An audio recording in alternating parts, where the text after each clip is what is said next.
how are linear and addressable TV ads measured? Well, right now they're really done in two different ways. You have the linear, which is done through a sample design, much like Nielsen. They have some competition now with companies such as Rentrack, which is getting into the return path data.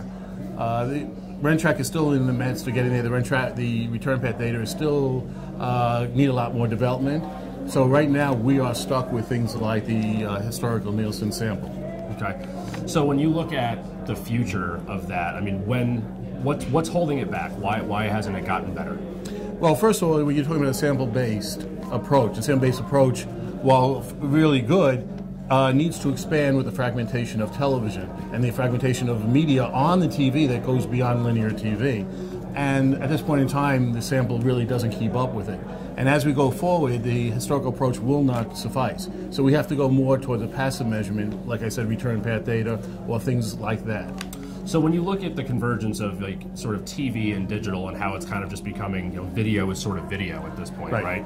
So what does that look like from the digital measurement standpoint? Do you see that influencing, like kind of what you're talking about, how TV is measured, or is TV going to kind of drag digital into what they do so that you can have an actual one-to-one relationship? Well, I think you can have a little bit of both.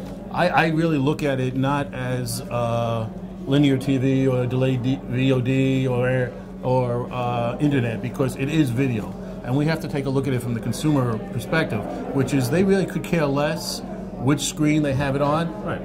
They're really more interested in the content, seeing what they want, when they want, how they want it. And if it's on a small screen, they're okay. In fact, some of the small screens today are better than the large TVs I had when I grew up. Right. So with that in mind, the upfront's right around the corner. What do you think it looks like this year with, kind of that one video to rule them all concept?